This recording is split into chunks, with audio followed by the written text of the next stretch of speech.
अस्सलाम वालेकुम। Welcome to my channel voice over Payam Nasha. I hope कि आप खुश होंगे। कहानी शुरू करने से पहले आपसे रिक्वेस्ट है कि अगर आपको मेरा कंटेंट पसंद आता है तो प्लीज़ मेरे चैनल को सब्सक्राइब करें। आइए अहमद यार खान की एक नई सनसनीखेज कहानी सुनते हैं। बीवी की गुमशुदगी की ये कहानी पाकिस्तान के एक शहर की है, लेकिन ये इस वक्त की है जब अभी पाकिस्तान का वजूद नहीं था और ये शहर इतना बड़ा नहीं था, फिर भी अपने वक्त का बड़ा शहर था। मैं इसके एक पुलिस स्टेशन का SHO था। एक रोज़ सुबह सवेरे एक आदमी पुलिस स्टेशन में आया। मैं भी ड्यूटी पर नहीं पहुंचा था, उसको मेरे इंतज़ार में बिठा लिया गया। मैं जब पुलिस स्टेशन पहुंचा तो मैंने शख्स को पहचान लिया। बड़ा अमीर कबीर ठेकेदार था। जंग अजीम ने इस जैसे बहुत से लोगों को ठेकेदारियों के जरिए अमीर कबीर बना दिया था। जंग से पहले ठेकेदारियां कम थीं और ये सिर्फ हिंदुओं या सिखों के कब्जे में थीं। मुसलमान बेचारे मेहनत मजदूरी या दफ्तरों में लोअर डिवीजन की क्लर्की करते थे। जंग अजीम में हर तरह की ठेकेदारियां, जिनमें सप्लाई का काम ज़्यादा होता था, बहुत आम हो गई थीं। सोने चांदी की नहर ने इस शख्स के घर को भी सैराब कर दिया। इससे पहले इसको तो कोई जानता ही नहीं था। मैं इस शख्स का सही नाम जाहिर नहीं करूँगा, इसकी बजाय से ठेकेदार ही लिखूँगा। इसके बाद दौलत आई तो इसने बड़े बड़े लोगों और सिविल सर्विस अफसरों के साथ राह रस्म पैदा कर ली। इन लोगों में मैं भी शामिल था। चंद मरतबा ये मेरे सलाम के लिए मेरे पास आया था। इस वक्त इसकी उम्र 40-45 साल के दरमियान थी। मैं ये समझा कि हस्बे मामूल सलाम के लिए हाजिर हुआ है। मुझे मालूम था कि इसके दिल में मेरा ज़र्रा बराबर भी एहतराम नहीं। ये तो थानेदारी को सलाम करता था। इसको देखकर मुझे खुशी नहीं हुई। मुझे देखकर वो बड़ी तेज़ी से उठा और दौड़कर मेरे रास्ते में आ गया। आइए शेख साहब, मैंने रस्मी तौर पर उसके साथ हाथ मिलाया और खैर खैरियत पूछी। कहिए, कारोबार कैसा चल रहा है? कारोबार तो ठीक चल रहा है इंस्पेक्टर साहब, उसने रंजीदा से लहजे में कहा। मेरी तो पगड़ी ही उतर गई है। वो तो न जाने कब की उतरी हुई है, मैंने हंसते हुए कहा। मैंने तो आपके सर पर कराकुली तुर्की टोपी देखी है। मैं इसकी बात को मजाक समझ रहा था, लेकिन वो पहले से भी ज़्यादा रंजीदा हो गया। आप समझे नहीं, उसने मेरा बाजू पकड़ा और मेरे दफ्तर की तरफ चल पड़ा। मैंने इसको बिठाकर खुद बैठते हुए से पूछा कि क्या बात है। मेरी बीवी लापता हो गई है, उसने कहा। इस उम्र में? मैंने हैरान होकर कहा। आपके तो बच्चे भी जवान हो चुके होंगे। क्या किसी के साथ कोई दुश्मनी अदावत है? मैं पहली बीवी की बात नहीं कर रहा, इसके तो बच्चे वाकई जवान हो चुके हैं, उसने कहा। मैं अपनी दूसरी बीवी की बात कर रहा हूँ। दूसरी शादी कब की थी? मैंने पूछा। उम्र क्या है उसकी? यही कोई 23-24 साल होगी, उसने जवाब दिया। शादी का तो अभी मुश्किल से 1 साल ही हुआ है। फिर यूं कहें कि वो खुद लापता हुई है, मैंने कहा। उसने परेशानी का इजहार शुरू कर दिया। परेशानी का नहीं, बल्कि मजलूमियत का इजहार कर रहा था। मैं उकताहट महसूस करने लगा। इस उकताहट में थोड़ा गुस्सा भी था। मैंने इसकी हैसियत और सोशल स्टैंडर्ड का लिहाज न किया। शेख साहब, मैंने कहा, क्या आप जानते हैं कि हम मुसलमान हिंदुओं और सिखों की तरह तरक्की क्यों नहीं कर सकते? वजह मैं आपको बताता हूँ। किसी मुसलमान के पास रुपया पैसा आ जाता है तो वो सबसे पहले ये काम करता है कि अपनी उम्र और जिस्मानी हालत को देखे बगैर ब्याह रचा लेता है। शेख साहब, जवान औरत सिर्फ रुपए पैसे और सोने के जेवरात से ही खुश नहीं हुआ करती। जिस तरह मर्द की ख्वाहिश होती है कि इसको जवान और खूबसूरत औरत मिले, इसी तरह की ख्वाहिश औरत के दिल में भी होती है। उसने कोई जवाब दिए बगैर सर झुका लिया। मुझको कोई इशारा दें शेख साहब, मैंने कहा।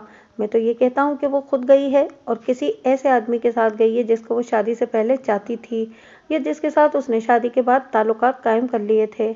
अगर आप कोई और शक लिखवाना चाहते हैं तो मैं लिख लूँगा। ये भी हो सकता है कि उसने बाहर जाकर कहीं खुदकुशी कर ली हो।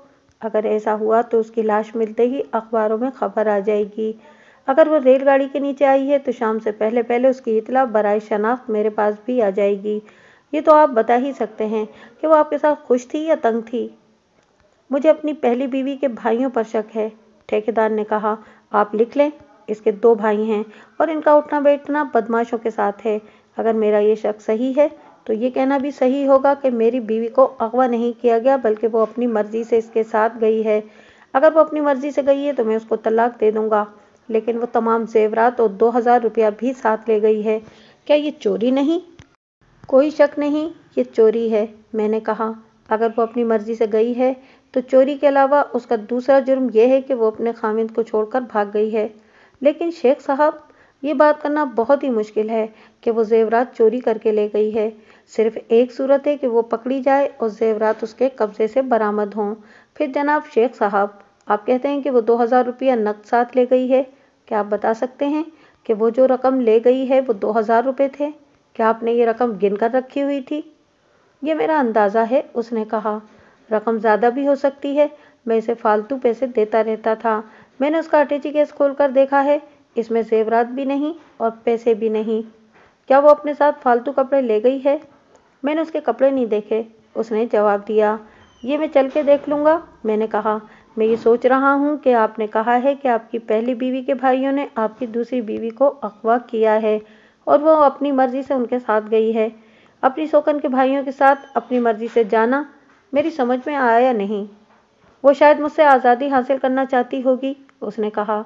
इनके साथ उसने खुद बात तय की होगी कि इसे इस घर से निकालें और इसकी पसंद के आदमी तक पहुंचा दें। इससे दो बातें जाहिर होती हैं, मैंने कहा।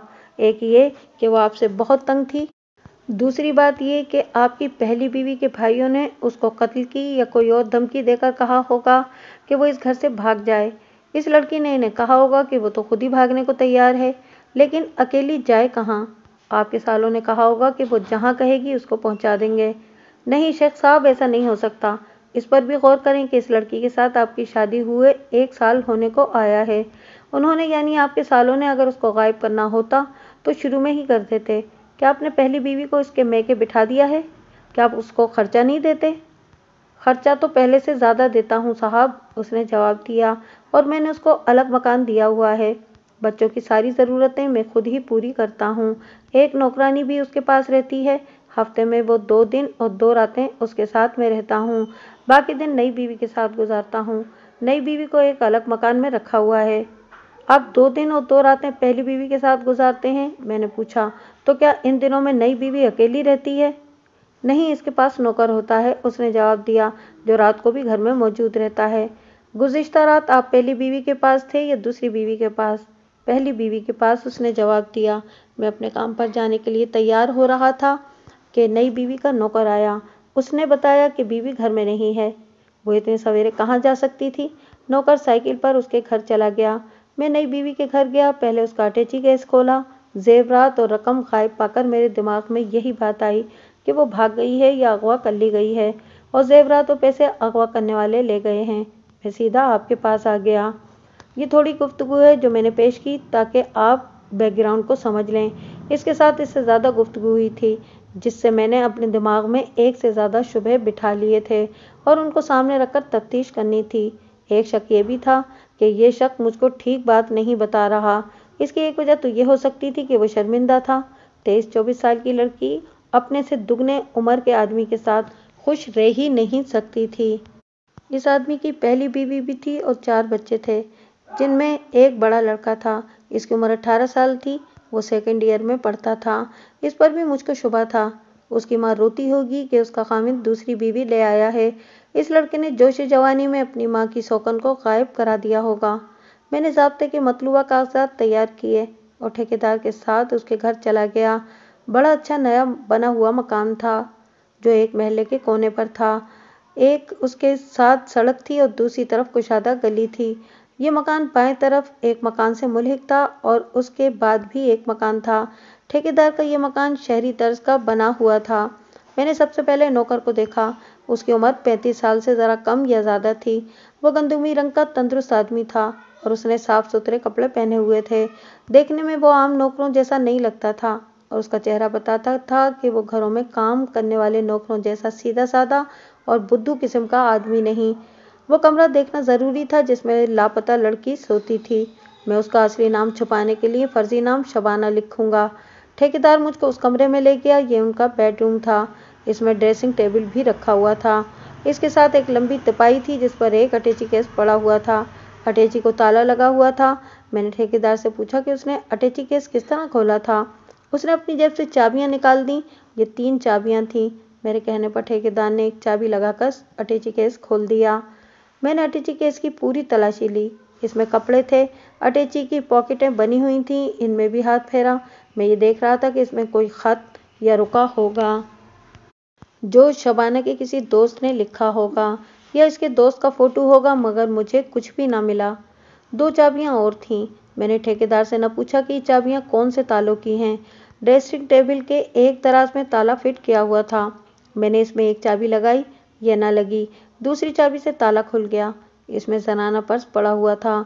मैंने ये खोल कर देखा तो उसमें 10-10 और 5-5 के नोट थे। एक अंगूठी थी, लिपस्टिक थी और इसमें एक जवान आदमी का फोटो था। फोटो में ये खूबसूरत जवान लगता था। फोटो पासपोर्ट साइज का था। ये कौन है? मैंने ठेकेदार से पूछा। मैं नहीं जानता, उसने जवाब दिया। ये इसका भाई नहीं, इसके तो 2 भाई हैं जो इससे छोटे हैं। क्या आपकी ये गुमशुदा बीवी अपने माँ बाप के घर जाती रहती थी? मैंने पूछा। और अगर जाती थी तो कुछ दिन वहाँ रहती थी? हाँ जी, उसने जवाब दिया। कभी ऐसे भी होता था कि मैं पहली बीवी के पास रहता तो ये 2-3 दिनों के लिए अपने बाप के पास चली जाती थी। 3-4 मरतबा उसने जिद की कि वो घर जाना चाहती है तो मैंने उसको भेज दिया। यानी वो जिद भी करती थी? मैंने कहा। और आप उसकी हर जिद मान लेते थे? जवान लड़की थी, उसने खिसियानी होकर कहा। जिद तो माननी पड़ती थी। कमरे में एक अलमारी थी जो दीवार में थी, इसे ताला लगा हुआ था। मैंने ठेकेदार से पूछे बगैर तीसरी चाबी अलमारी के ताले को लगाई और ताला खुल गया। इसमें किताबें और रिसाले रखे हुए थे। ये देखकर मैंने पूछा कि लड़की कितनी जमातें पढ़ी हुई थी। उसने बताया कि वो 10 जमातें पढ़ी हुई थी। इस जमाने में मुसलमानों में लड़कियों को कॉलेजों में दाखिल करने का कोई रिवाज नहीं था। मैंने किताबें देखी। ये सब उर्दू के नॉवेल थे और रिसाले फिल्मी थे। इनसे पता लगता था कि लड़की का शुगल और ज़ौक़ व शौक़ क्या था। अलमारी के एक खाने में जेवरात के डिब्बे पड़े हुए थे। मैंने डब्बे खोले तो जेवरात इनमें मौजूद थे। एक डब्बा टीन का था, इसको संदूकची कहा जाए तो ठीक होगा। ये रंगदार और खासा फूलदार था। इसे खोला तो इसमें कुछ नोट 100-100 रुपए के और बाकी 10-10 और 5-5 रुपए के थे और 1-2 रुपए के सिक्के भी थे।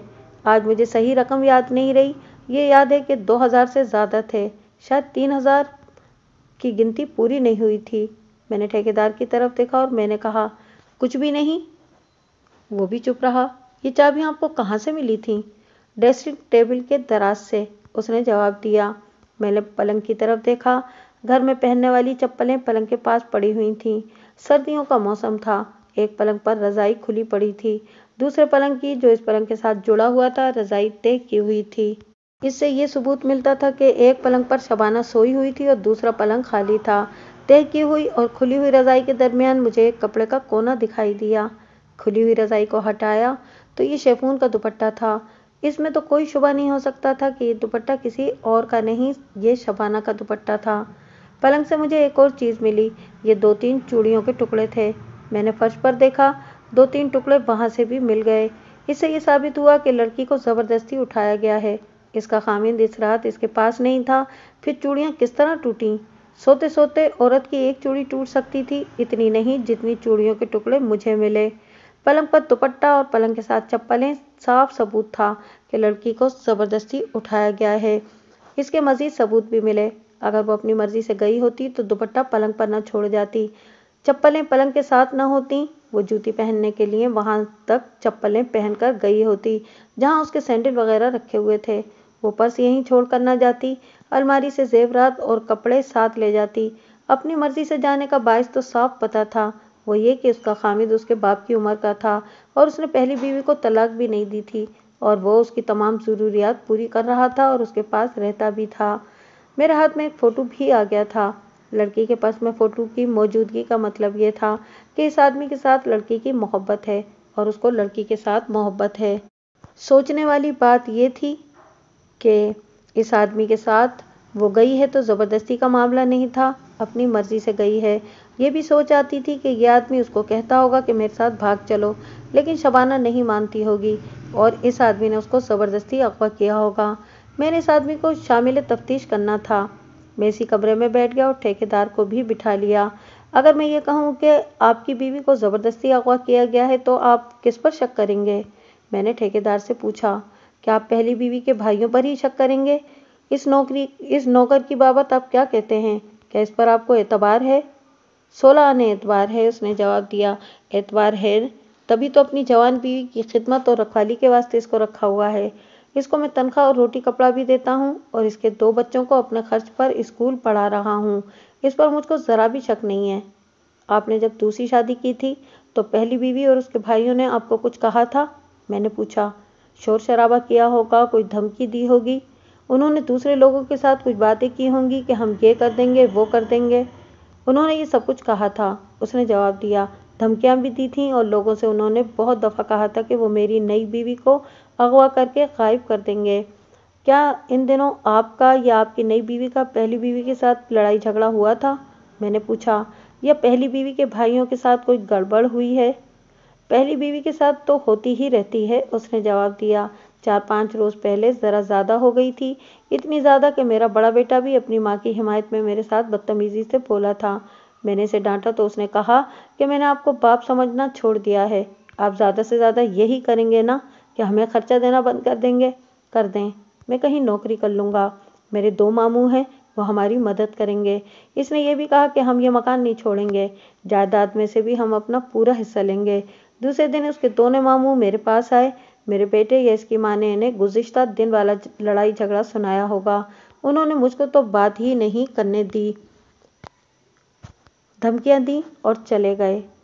کیا دھمکیاں دے کر چلے گئے تھے؟ ایک تو قتل کی دھمکی تھی، اس نے جواب دیا۔ انہوں نے کہا کہ اپنی دلہن کی لاش کو ڈھونڈتے تمہاری عمر گزر جائے گی، پھر بھی ہماری بہن کو تنگ کرو گے تو تم کو بھی لاپتہ کر دیا جائے گا۔ انہوں نے یہ بھی کہا کہ دولت کے گھمنڈ میں نہ رہنا۔ آپ نے بھی تو کچھ کہا ہوگا؟ ہاں صاحب، ٹھیکیدار نے جواب دیا۔ میں یہ بکواس خاموشی سے تو نہیں سن سکتا تھا۔ میں نے ان کو کہا تھا کہ اپنے آپ کو اتنا بدمعاش اور دلیر سمجھتے ہو تو میری دوسری بیوی کے گھر کی گلی میں سے گزر کر دیکھنا۔ ٹھیکیدار نے اس کے علاوہ اور بات چیت جو ان دونوں کے ساتھ ہوئی تھی پوری سنائی تو میں نے دونوں بھائیوں کو مشتبہ بنا لیا۔ ان کے ساتھ ٹھیکیدار کے بیٹے کو بھی مشتبہ سمجھ لیا۔ ٹھیکیدار کو میں نے کمرے سے باہر کیا اور نوکر کو بلایا۔ میرے پہلے سوال کے جواب میں اس نے بتایا کہ شبانہ صبح بہت جلدی سورج نکلنے سے پہلے جاگ اٹھتی تھی اور نوکر اس کو کمرے میں ناشتہ دیا کرتا تھا۔ اس صبح اس نے دیکھا کہ دیر ہو گئی ہے اور شبانہ ابھی باہر نہیں نکلی تو نوکر کو اس کے کمرے کے دروازے کا ایک کواڑ کھلا ہوا دکھائی دیا۔ نوکر نے بیان دیا کہ وہ کمرے میں گیا تو شبانہ وہاں نہیں تھی۔ باہر کا دروازہ دیکھا تو وہ بھی کھلا ہوا تھا، یہ نوکر نے نہیں کھولا تھا۔ میرے پوچھنے پر اس نے بتایا کہ رات کو اس نے روزمرہ کی طرح دروازہ اندر سے چٹکنی چڑھا کر بند کیا تھا۔ اس نے کہا یہ اس کی روزمرہ کی عادت تھی اور جس رات ٹھیکیدار گھر نہیں ہوتا تھا اس رات تو وہ اور بھی زیادہ احتیاط کرتا تھا۔ شیخ صاحب اور بیوی آپس میں کس طرح رہتے تھے؟ میں نے پوچھا۔ میرا مطلب ہے کہ خوش رہتے تھے یا ان میں ناچاکی رہتی تھی؟ ٹھیک ٹھاک رہتے تھے، اس نے جواب دیا۔ بیوی کو تو میں ہمیشہ خوش ہی دیکھا کرتا تھا۔ تمہارے ساتھ بیوی باتیں کرتی ہوگی؟ ہاں جناب، اس نے جواب دیا۔ وہ ٹھیکیدار صاحب کی بہت تعریفیں کرتی تھی۔ اس شخص سے مجھ کو کوئی خاص بات معلوم نہیں ہو رہی تھی۔ تمہارا کیا خیال ہے بیوی کس طرح گھر سے نکلی ہے؟ میں کیا کہہ سکتا ہوں صاحب، اس نے جواب دیا۔ ظاہر تو یہ ہوتا ہے کہ وہ خود گئی ہے۔ میں کہتا ہوں اس کو زبردستی لے جایا گیا ہے، میں نے کہا، اور لے جانے والوں کو تمہاری مدد حاصل تھی۔ اس نے ہاتھ جوڑ کر انکار کیا اور کانپنے لگا۔ اس نے یہ بھی کہا کہ وہ شیخ صاحب جیسے ہمدرد اور نیک مالک کو دھوکہ دینے کا تو خیال بھی دماغ میں نہیں لا سکتا۔ کیا بیوی اندر سے دروازہ بند کر لیتی تھی؟ ہاں جناب، اس نے جواب دیا۔ وہ اندر ہوتی تھیں تو میں ان کو ضرور کہتا تھا کہ بیوی جی اندر والے کمرے کی چٹکنی چڑھا لینا۔ اس کمرے کی ایک کھڑکی برآمدے کی طرف بھی کھلتی تھی، اس کے آگے بڑا خوبصورت پردہ پڑا ہوا تھا۔ میں نے اٹھ کر پردہ ہٹایا، کھڑکی کھلی ہوئی تھی، لگتا تھا کہ یہ پہلے سے ہی کھلی ہوئی تھی۔ میں نے اس کی دہلیز کو دیکھا، ایک جگہ ایسے شک ہوا جیسے جوتی کا نشان ہو۔ یہ کھڑکی رات کو کھلی ہوتی تھی؟ میں نے نوکر سے پوچھا۔ نہیں جناب، اس نے جواب دیا، یہ رات کو بند رہتی ہے۔ یہ کس نے کھولی ہے؟ میں نے جناب، اس نے جواب دیا۔ کیا تم یہ روزانہ کھول دیتے ہو؟ ہاں جناب، اس نے جواب دیا، روزانہ کھول دیتا ہوں۔ ایک بات اپنے دماغ میں بٹھا لو، میں نے اس کو کہا، اگر بعد میں مجھ کو پتہ لگا کہ تم نے کوئی بات جھوٹ بتائی ہے تو پھر سوچ لینا کہ تمہاری کوئی خیر نہیں۔ اس نے حسب معمول ہاتھ جوڑ کر کہا کہ وہ جو کچھ بتا رہا ہے سچ بتا رہا ہے۔ ابھی تو میں نے اپنے صحیح طریقے سے تفتیش شروع نہیں کی تھی، میں ابھی زمین ہموار کر رہا تھا۔ یہ نوکر مجھ کو کچھ مشکوک نظر آ رہا تھا۔ میں کمرے سے نکلا اور مکان کو اندر سے دیکھا، پھر میں اوپر چلا گیا۔ میں یہ دیکھ رہا تھا کہ اوپر سے یعنی اس مکان کے ساتھ والے مکانوں کی چھتوں کی طرف اس مکان میں آنا آسان ہے یا نہیں۔ مکانوں کی ساخت ایسی تھی کہ ادھر آنا ممکن نہیں تھا۔ میں نے پہلے بتایا ہے کہ لڑکی کو زبردستی اٹھایا گیا ہے، لیکن مجھے اندر آنے کا راستہ نظر نہیں آ رہا تھا۔ میں ٹھیکیدار کے ساتھ کچھ اور باتیں کر کے اور اس کے نوکر کو ساتھ لے کے تھانے چلا گیا۔ تھانے میں جا کر میں نے شبانہ کے باپ کو، ٹھیکیدار کی بیوی کے دونوں بھائیوں کو اور اس کے بڑے بیٹے کو تھانے طلب کیا۔ سب سے پہلے شبانہ کا باپ آیا اور میں نے اس سے پوچھ گچھ شروع کر دی۔ کیا آپ کو معلوم ہے کہ آپ کی بیٹی کہاں ہے؟ میں نے پوچھا۔ مجھ کو کچھ معلوم نہیں جناب، اس نے جواب دیا۔ روپے پیسے کے لالچ میں آپ نے اپنی جوان بیٹی اپنی عمر کے آدمی کے ساتھ بیاہ دی تھی؟ میں نے کہا۔ اب اس کا نتیجہ دیکھ لو۔ میں آپ کو یہ کہنا نہیں چاہتا کہ ایک جوان لڑکی پر ظلم کیا گیا ہے۔ اب مسئلہ یہ ہے کہ آپ کی بیٹی کو تلاش کیا جائے۔ کیا آپ کی بیٹی ٹھیکیدار کے ساتھ خوش تھی؟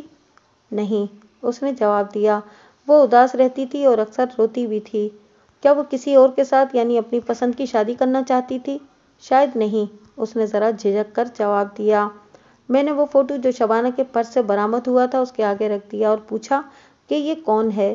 اس نے فوٹو دیکھا تو میں نے نوٹ کیا کہ اس کے چہرے کی حالت بدل گئی تھی اور اس کا وہ ہاتھ کانپ رہا تھا جس میں اس نے فوٹو پکڑا ہوا تھا۔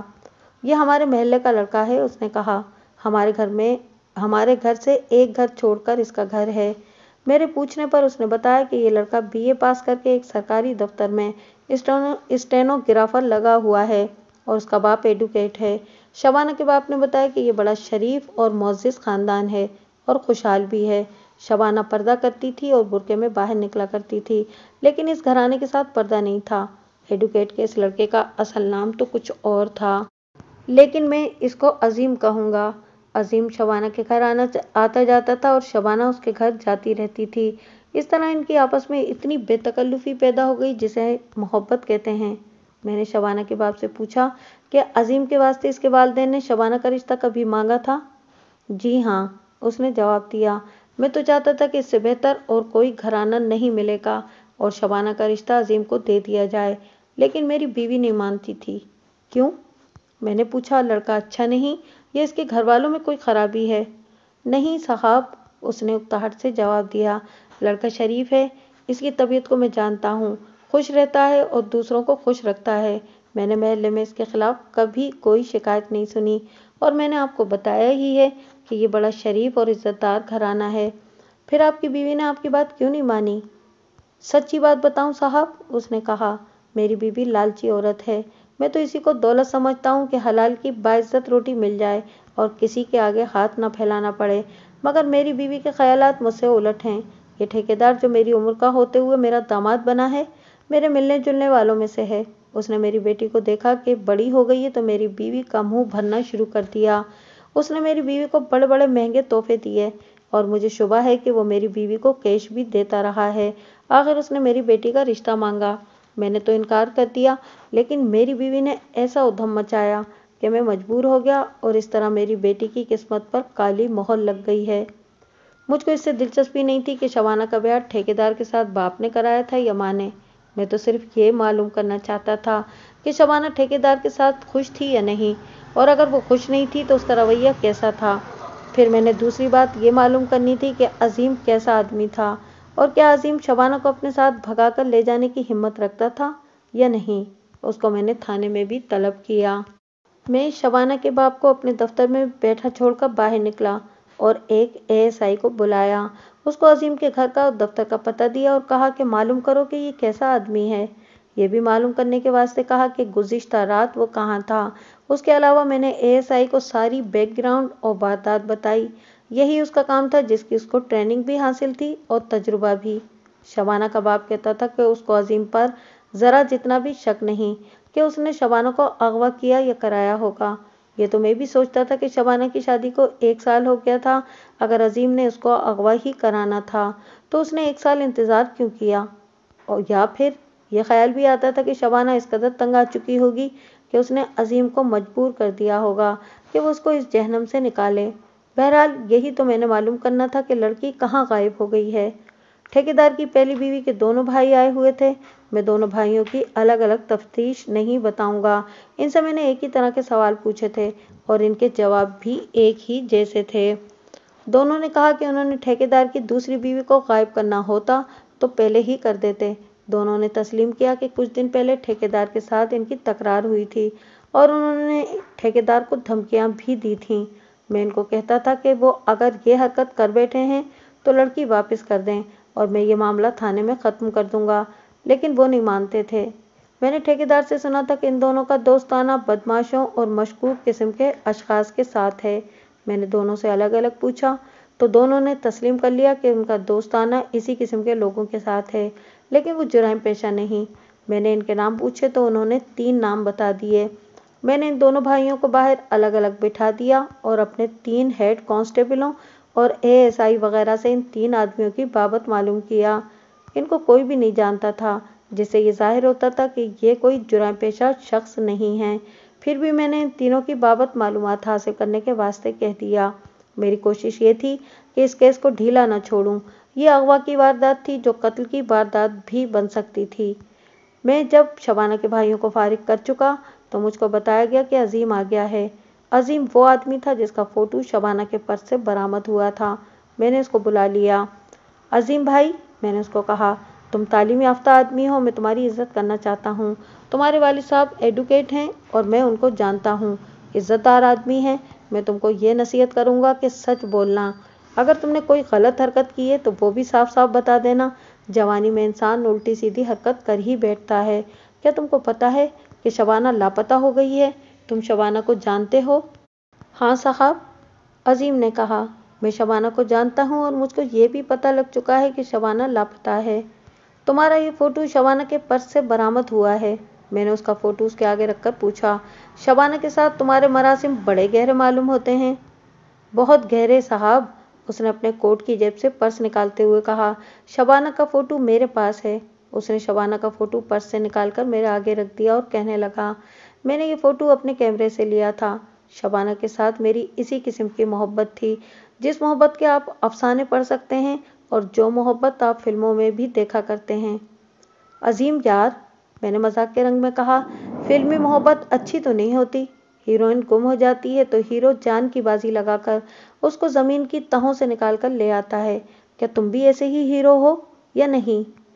नहीं साहब, उसने जवाब दिया, मेरी मोहब्बत फिल्मों जैसी नहीं, ये एक पाकीज़ा मोहब्बत है। मेरे कहने पर मेरे वालिदैन ने शबाना का रिश्ता मांगा था, लेकिन शबाना की माँ ने इनकार कर दिया, जिसकी वजह यह थी कि ये औरत अमीर बनने की ख्वाहिश रखती थी।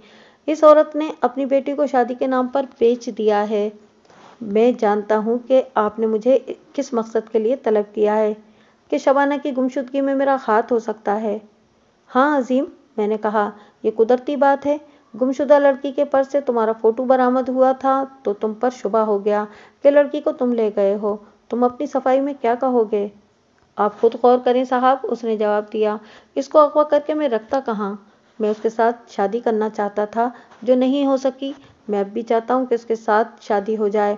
इसकी एक ही सूरत है कि ये बूढ़ा ठेकेदार उसको तलाक दे दे। लड़की को उसके खाविंद के घर से भगा ले जाने से तो कुछ भी हासिल नहीं हो सकता, उसके साथ शादी भी नहीं हो सकती। शादी के वास्ते ज़रूरी है कि खाविंद उसको तलाक दे दे। आप ये भी सोचें साहब कि मैं, जैसा कि आपने खुद भी कहा है कि एक इज़्ज़तदार एडवोकेट का बेटा हूँ, मेरे वालिद साहब मुझको भी वकालत में डालना चाहते हैं। इनके कहने पर मैंने एलएलबी की स्टडी शुरू कर दी है। वालिद साहब ने मेरे वास्ते एक और जगह पैदा कर ली है। वो मुझको इस दफ्तर से निकलवा कर सेशन कोर्ट में स्टेनो लगवाना चाहते हैं, ताकि मुझे कोर्टों का और केसों का तजुर्बा हासिल हो जाए। मुझे इस बात का बहुत रंज है कि शबाना के साथ मेरी शादी नहीं हुई, लेकिन मैं ऐसा सोच भी नहीं सकता कि शबाना को भगाकर अपने इतने मोअज़्ज़ज़ ख़ानदान को बदनाम कर दूं। क्या तुमने शबाना की मोहब्बत अपने दिल से निकाल दी है? नहीं, इसने जवाब दिया, हमारी मोहब्बत ऐसी नहीं जो दिल से निकल जाए। फिर तो शादी के बाद भी तुम उससे मिलते रहते होगे? हाँ साहब, उसने जवाब दिया, वो जब भी अपने घर आती थी तो मेरी उसके साथ अलग बैठकर मुलाकात होती थी। ये बताने की तो ज़रूरत नहीं कि हम किस तरह मिलते थे और कहाँ कहाँ मिलते थे। मैं आपको ये भी बता देता हूँ कि 2 मरतबा मैं रात को उसके खामिद के घर जाकर भी मिला था। उसको मैंने पहले बताया हुआ था। इस वक्त उसने दरवाज़ा खोल दिया और मैं अंदर चला गया। आप शायद यकीन नहीं करेंगे कि हमारी ये मुलाकातें गुनाह से पाक थीं। अपने खामिद और अपनी अज़दवाजी ज़िंदगी की बाबत वो क्या बताती थी? रोती थी, उसने जवाब दिया। कहती थी कि अल्लाह ने मालूम नहीं किस गुनाह की सज़ा दी है। वो तो अपनी माँ की सूरत देखना भी गवारा नहीं करती थी। अपने खामिद को उसने नचाना शुरू कर दिया था। मैं आपको ये बात भी साफ साफ बता देता हूँ कि کہ مجھ کو بھی بہت غصہ تھا۔ میں شبانہ کو بتاتا رہتا تھا کہ وہ اس طرح ٹھیکیدار کو تنگ کرتی رہے تاکہ وہ تنگ آ کر شبانہ کو طلاق دے دے۔ میں اس انتظار میں تھا کہ ٹھیکیدار اس کو طلاق دے اور میں اس کے ساتھ شادی کروں۔ کیا شبانہ پردہ نشین لڑکیوں کی طرح سادہ لڑکی تھی یا ہوشیار اور چالاک تھی؟ میں نے پوچھا۔ اس میں غلط قسم کی چالاکی ذرا جتنی بھی نہیں، اس نے جواب دیا، اور اس میں ایسی سادگی بھی نہیں کہ خاموشی سے ظلم برداشت کرتی رہے۔ عقل والی اور جرأت والی لڑکی ہے۔ وہ مجھ کو بتاتی رہتی تھی کہ ٹھیکیدار کو وہ کس طرح تنگ کر رہی ہے۔ آخری بار اس نے بتایا تھا کہ ٹھیکیدار اسے بہت ہی تنگ آ چکا ہے، یہاں تک کہ ایک روز ٹھیکیدار نے اس کو تھپڑ مارنے کے لیے ہاتھ اٹھایا تو شبانہ نے اپنی جوتی ہاتھ میں لے لی اور اس کو کہا کہ اس پر اس نے ہاتھ اٹھایا تو وہ اس کے منہ پر جوتی مارے گی۔ عظیم نے وہ سارے طریقے بتائے جو شبانہ ٹھیکیدار کو تنگ کرنے کے لیے اختیار کرتی تھی۔ ان میں 2 طریقے ایسے تھے جو کوئی بھی خاوند برداشت نہیں کر سکتا۔ ایک یہ کہ دوسرے تیسرے دن وہ اس طرح کی حرکت کرتی تھی کہ ٹھیکیدار کے گھر آنے کا وقت ہوتا تو شبانہ شاپنگ کے بہانے گھر سے نکل جاتی۔ دوسرا طریقہ تو ہر مرد کے واسطے ناقابل برداشت ہوتا ہے، اور وہ یہ کہ وہ اس کو بالکل اہمیت نہیں دیتی تھی۔ شبانہ کے میں نے فوٹو دیکھے تھے، وہ جتنی جوان تھی اتنی ہی خوبصورت تھی۔ ایسی دلکش لڑکی اگر اپنے خاوند کے ہاتھ نہ آئے تو خاوند مرنے مارنے پر اتر آتا ہے۔ کیا شبانہ نے کبھی خاوند کے گھر سے اکیلے ہی بھاگ جانے کا یا خودکشی کر لینے کا ارادہ ظاہر کیا تھا؟ میں نے پوچھا۔ کبھی کبھی جب وہ بہت ہی تنگ آ جاتی تھی تو کہتی تھی کہ اس زندگی سے تو مر جانا ہی بہتر ہے، عظیم نے جواب دیا۔ میں اس کا حوصلہ بڑھاتا تھا اور میں نے اس کو ایک وظیفہ بتایا تھا کہ ہر نماز کے بعد یہ وظیفہ کرتی رہے۔ جو وہ بتاتی تھی، جو بھی میں بتاتا تھا وہ کر رہی تھی۔ میں نے خود بھی کچھ دنوں سے ایک وظیفہ شروع کیا ہوا ہے۔ اب شبانہ لاپتہ ہو گئی ہے تو میں مایوس ہو گیا ہوں، لیکن عقیدے کے مطابق دل کو تسلی دیتا ہوں کہ اللہ کے کرم سے مایوس ہونا گناہ ہے۔ میں نے وظیفہ جاری رکھا ہوا ہے۔ اگر شبانہ زندہ ہے تو مجھے اللہ کی بارگاہ میں پوری امید ہے کہ وہ اب اپنے خاوند کو نہیں بلکہ مجھے مل جائے گی۔ میں اس شخص سے متاثر ہو گیا۔ جھوٹ تو ہر ملزم بولتا ہے، لیکن تفتیشی افسر گہری نظر سے دیکھے تو صاف پتہ لگ جاتا ہے کہ یہ شخص سچ نہیں بول رہا۔ تجربہ ہو تو بولنے والے کے انداز سے اور اس کے چہرے سے معلوم ہو جاتا ہے کہ یہ شخص جھوٹ کہہ رہا ہے یا سچ۔ عظیم کے ساتھ میری بہت زیادہ بات چیت ہوئی تھی۔ میں نے آپ کو بہت تھوڑی باتیں سنائی ہیں۔ عظیم سے مجھے یہ پتہ لگا کہ شبانہ اپنے خاوند سے بہت تنگ تھی اور ان دونوں کے درمیان عداوت کی دیوار کھڑی ہو گئی تھی۔ دوسری بات یہ معلوم ہوئی کہ شبانہ اپنے ماں باپ سے بھی تعلق توڑ چکی تھی۔ اس سے مجھے یہ شبہ ہوا کہ شبانہ نے کہیں جا کر خودکشی کر لی ہوگی۔ عظیم کو میں نے اس معاملے میں بری پایا، پھر بھی اپنے ذہن میں اس پر شبہ قائم رکھا۔ میں نے اس سے پوچھا کہ ٹھیکیدار کی پہلی بیوی کے بھائی کس قسم کے لوگ ہیں؟ بیکار اور کھوکھلے آدمی ہیں، اس نے جواب دیا۔ دونوں بھائی پھونکے فائر کرتے ہیں۔ میں انہیں جانتا ہوں، فضول اور بے غیرت لوگوں کے ساتھ ان کا یارانہ ہے۔ میں عظیم کو فارغ کرنے ہی والا تھا کہ ASI اندر آیا اور اس نے بتایا کہ ایک ایڈوکیٹ صاحب آئے ہیں اور کہتے ہیں کہ ان کے بیٹے کو شامل تفتیش کیوں کیا گیا ہے۔ میں نے اسی وقت ان کو اندر بلایا۔